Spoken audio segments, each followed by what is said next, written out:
2025년 7월 15일 새벽 기도에 오신 여러분을 주님의 이름으로 축복하고 환영합니다. 오늘 우리에게 주신 하나님의 말씀은 요한계시록 10장 1절부터 11절까지의 말씀입니다. 제가 가진 성경으로는 408쪽에 있습니다. 요한계시록 10장 1절부터 11절까지의 말씀입니다. 대표적으로 11절 말씀만 읽도록 하겠습니다. 11절입니다. 그가 내게 말하기를 내가 많은 백성과 나라와 방언과 임금에게 다시 예언하여야 하리라 하더라. 아멘. 요한계시록 10장의 중심이 되는 말씀은 바로 11절의 말씀입니다. 그가 내게 말하기를 내가 많은 백성과 나라와 방언과 임금에게 다시 예언하여야 하리라 하더라. 왜 그런가? 9장의 마지막 부분을 보면 회개하지 않더라 라는 말씀과 연결됩니다. 어떠한 재앙으로 이들을 심판했습니까? 인재앙 그리고 또한 나팔재앙으로 심판했습니다. 그러나 그들이 회개하지 않습니다. 즉 4분의 1의 재앙으로 또한 3분의 1의 재앙으로도 회개하지 않고 오히려 우상을 숭배합니다. 그렇다면 하나님은 더 강하게 2분의 1의 재앙을 준비하시는가? 그렇지 않습니다. 오늘 본문을 보면 요한에게 말씀하시기를 표 놓은 두루마리를 먹어서 다시 예언하라고 말씀합니다. 즉 2절에 보면 표 놓은 두루마리 먹는다는 것이 9절에 나오고 또한 다시 예언하라는 말씀이 11절에 나옵니다. 그들이 회개가 즉 복음으로만 그들의 회개가 가능하다는 말씀을 하고 계시는 겁니다. 이 사명을 누가 감당하는가? 바로 교회가 감당해야 합니다. 그렇다면 왜 복음을 전해 주어야 하는가? 앞서 말씀드렸다시피 재앙으로는 하나님의 사랑과 어린 양의 은혜를 온전히 전달할 수 없기 때문에 그렇습니다. 1차적으로는 요한이 하나님의 말씀을 듣고 전합니다. 그리고 2차 대상에게 전합니다. 그럼 2차 대상은 누구인가? 바로 11절에 나오는 많은 백성과 나라, 방언과 임금이 바로 2차 대상이 말합니다. 즉 그저 유다 백성들만 말씀하는 것이 아니라 복음을 바르게 듣지 못했던 모든 자에게 전하는 겁니다. 복음을 듣지 못하고 알지 못하는 자의 특징이 무엇인가? 아무것도 의지할 것이 없고 고난 가운데 있다면 무엇을 붙잡습니까? 내가 바라는 것을 의지할 신을 의지합니다. 그런데 내가 바라는 것, 내가 요구하는 것을 주는 신이 있습니까? 없습니다. 그래서 그런 신을 인간이 만듭니다. 바로 우상입니다. 그렇기에 많은 사람들은, 즉 복음을 알지 못하는 사람들은 우상을 의지하게 되어 있습니다. 그런 자에게 필요한 것이 바로 복음이 됩니다. 이것이 우리가 복음을 전해야 하는 이유가 됩니다. 고린도전서 1장 21절의 말씀을 보면 이 세상이 자기 지혜로 하나님을 알지 못함으로 하나님께서 전도에 미련한 것으로 믿는 자들을 구원하시기를 기뻐하셨도다. 즉 자기 지혜로는 하나님을 알지 못합니다. 그래서 하나님은 전도에 미련한 것으로 믿는 자들을 구원하기를 기뻐하십니다.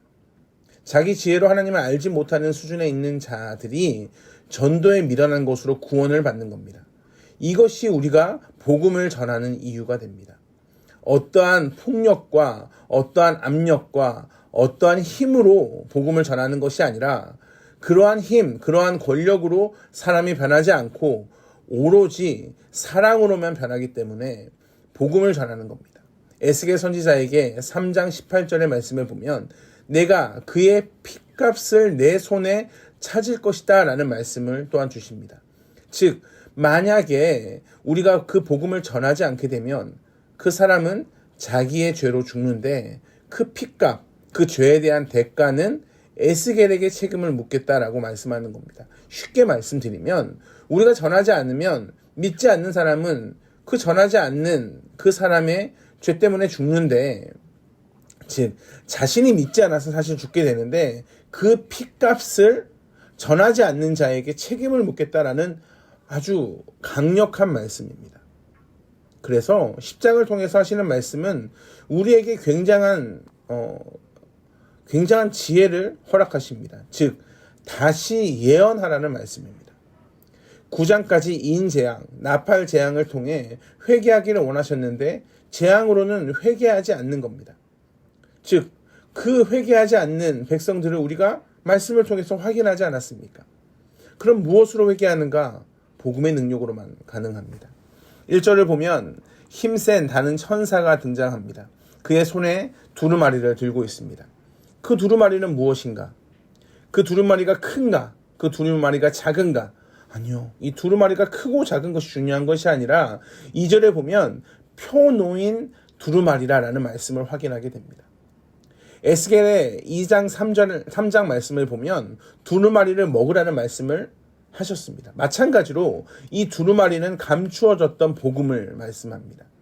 그러면서 7절 하반절에 보면 하나님이 그의 종 선지자들에게 전하신 복음과 같이 하나님의 그 비밀이 이루어지리라 하더라. 무슨 말씀이신지 이해가 되지 않습니까? 에스겔에 말씀하셨던 그 두루마리, 그리고 또한 요한계시록에 말씀하셨던 그 두루마리가 하나님의 복음이고 그 복음이 이루어져야 된다라는 말씀을 하고 계시는 겁니다. 하나님이 요한계시록을 통해 무엇을 주고 계시는가? 복음을 주고 계십니다. 그래서 복음을 전파하는 것이 성도들에게 주는 너무나 귀중한 사명이 됩니다. 복음을 전하고 또한 복음을 살아낸 후에 최후 심판을 우리에게 행하실 겁니다. 참 두렵고도 강한 말씀은 6절의 말씀에 나옵니다. 하나님이 지체하지 않으신다라는 말씀입니다. 그리고 또한 우리가 확신하는 것처럼 다른 복음이 있습니까? 다른 복음이 없습니다. 즉, 이 복음을 놓치고 그저 다른 것을 의지하는 사람에게는 더 이상 소망이 없다는 확실한 말씀을 우리에게 주십니다. 그럼 우리를 둘러싸고 있는 그 우상을 제거해야 합니다.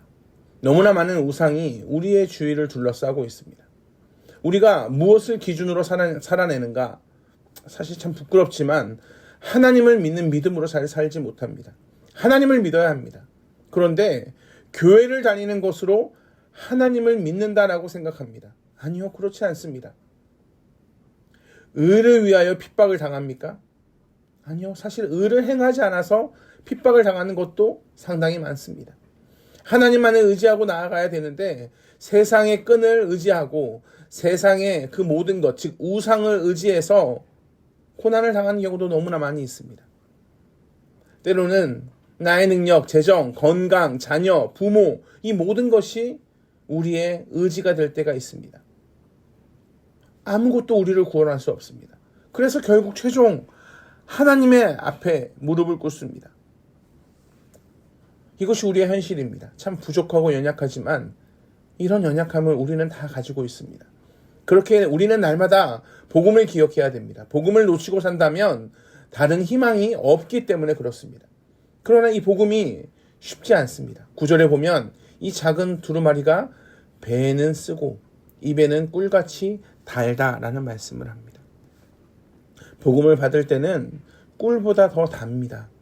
그러나 그것이 내 속에 들어가면 쓰다는 말씀은 복음을 지키고 복음을 견디는 것이 너무나 힘들다는 말씀입니다. 그 복음을 전하는 삶을 살기 위해서는 죽음까지 불사해야 하는 어려움이 있다는 말씀을 하고 계시는 겁니다. 에스겔 선지자에게 하나님의 두루마리를 먹고 명령하신 것이 무엇입니까? 이스라엘 족속에게 가서 전하는 겁니다. 요한계시록을 보는 우리에게도 마찬가지로 에스겔과 같이 복음을 전할 것을 요구하고 계십니다. 그러기 위해서는 우리가 먼저 그 복음을 먹어야 합니다. 그래서 복음을 들을 때는 참 감격이 넘칩니다. 그러나 그것을 살아내기에는 어려움이 뒤따라옵니다. 에스겔 선지자의 모습을 여러 어려움을 보면서 우리의 삶을 예상할 수도 있습니다. 그럼 에스겔이 불행했는가? 아니요. 그는 하나님의 말씀을 들었고 그 말씀을 전했고 그 말씀을 살아내는 감격의 삶을 살았습니다. 편한 삶을 살아간 것이 아니라 감격의 삶을 살았습니다. 내가 왜 살아야 되는가? 그냥 죽으면 다 끝나버리는 것이 아닌가? 아니요. 우리의 삶에는 소명이 있습니다. 하나님의 말씀을 전해야 되는 소명입니다. 사랑하는 성도 여러분, 여러분의 인생 가운데 후손들에게 남길 것이 무엇이 있겠습니까? 영원한 것을 남겨야 합니다.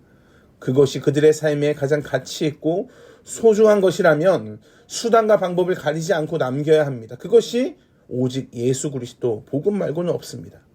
오늘 또 그리스도 안에서 꿀보다 더 단 그 두루마리를 기쁨으로 먹고 쓰지만 감격의 삶을 살아내시길 주님의 이름으로 축복합니다. 기도하겠습니다. 사랑과 은혜가 풍성하신 아버지 하나님, 우리의 삶 가운데 정말로 예수 그리스도를 믿는 삶을 살아가길 간절히 소망합니다. 사실 우리의 마음 가운데 예수 그리스도가 이미 거하고 계시지만 우리가 세상의 많은 우상들을 섬기며 예수 그리스도를 믿지 않고 그저 교회만 나오는 그런 부족한 모습도 보임을 주여 불쌍히 여겨주시길 간절히 소망합니다. 오늘 또 예수로 충만하는 인생을 살아갈 수 있도록 주여 함께하여 주시옵소서. 감사합니다. 사랑이 많으신 예수 그리스도의 이름으로 기도합니다. 아멘. 우리 주 예수 그리스도의 은혜와 하나님의 풍성하신 사랑과 성령 하나님의 언제나 동행하시는 은혜가 오늘 또 예수 안에서 가장 가치 있는 삶을 살기를 소망합니다. 믿음으로 고백하는 한 분 한 분 위에 영원토록 함께 하시길 간절히 축원하옵나이다. 아멘.